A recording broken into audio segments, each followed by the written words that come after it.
মাদ্রাসা মাঠ অঙ্গনে আজকে দেশনেত্রী বেগম খালেদা জিয়ার মৃত্যুর কারণে দোয়া অনুষ্ঠানে আজকে যোগনালা গ্রামের সর্বস্তরে নেতাকর্মী দেখে আমারও ভালো লাগছে। আমি অভিনন্দন এবং সালাম জানাই। আসসালামু আলাইকুম। আসলে বক্তব্য দেওয়ার মতো কোনো কিছুই নেই, কারণ আপনারা নিশ্চয় অবগত আছেন 30শে ডিসেম্বর যদি দেশনেত্রী বেগম খালেদা জিয়া বলি তাহলে আমাদের ভুল হবে, কারণ দেশনেত্রী বেগম খালেদা জিয়া কেউ বলে না, এখন বলে গণতন্ত্র মা। দেশনেত্রী বেগম খালেদা জিয়া গণতন্ত্র মা ছিলেন। তিনি অন্যায়ের সাথে আপোষ করেন নাই, ন্যায়ের সাথে আপোষ করেছেন, যার কারণে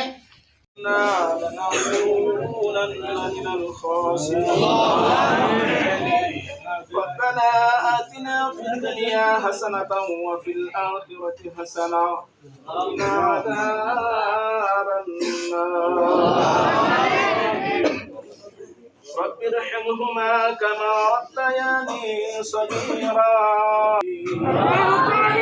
اللهم إني أسألك الجنة ونعوذ بك من النار اللهم إني أسألك الجنة ونعوذ بك من النار يا الله قربت المولى يا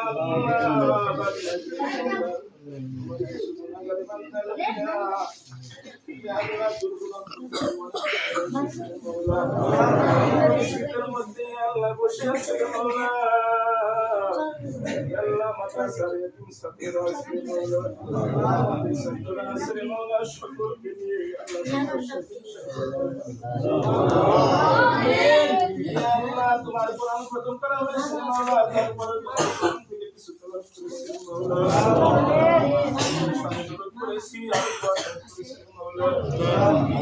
আমরা তো গুনাহগারী, যদি কোনো ভুল ত্রুটি হয় তাকে নিয়ে জীবনে ক্ষমা করিয়া দিয়া হাজার হাজার লক্ষ লক্ষ বৃদ্ধি করিয়া সরকারি মদিনা আহমদ মুস্তাফা হযরত মুহাম্মদ সাল্লাল্লাহু আলাইহি ওয়াসাল্লামের রওজা মুবারকে পৌঁছায়া আল্লাহ আরেকবার সাল্লাল্লাহু আলাইহি ওয়াসাল্লাম আজ পর্যন্ত যত মুমিন মুমিন আল্লাহ এবং কবরস্থানে যে সমস্ত মায়ের আল্লাহ করে রওজা সবগুলো পৌঁছায়া দাও আল্লাহ, বিশেষ করে মাবুদ তাকে উদ্দেশ্য করে নিয়ে আমরা এই কষ্টের মধ্যে শীতের মধ্যে বসেছি আল্লাহ, দিল দরদি আল্লাহ, এমন কোন মানুষ নাই যে তার জন্য চোখের পানি ধরে আল্লাহ, তিনি আলমদেরকে খুব ভালোবাসতেন আল্লাহ, আলমদেরকে সবাই ধিক্কার দিত আল্লাহ, মৌলবাদী বলে ধিক্কার দিত। একমাত্র তিনি বলছেন না, এরা কোন মৌলবাদী নয়, আলেম সমাজ আল্লাহ, তোমরা মৌলবাদী বলো না আল্লাহ। আজকে সেই আল্লাহ আমাদেরকে ছেড়ে আল্লাহ আল্লাহ অন্ধকার কবরের ভিতরে চলে গেছে যেতে হবে। এর মধ্যে আমাদের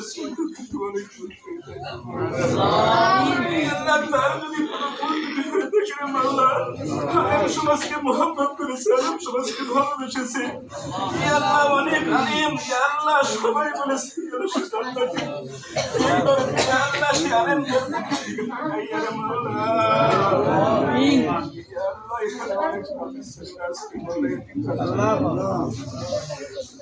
রাতে আল্লাহ তাহাজ্জুদ নামাজ পড়িয়ে মাওলা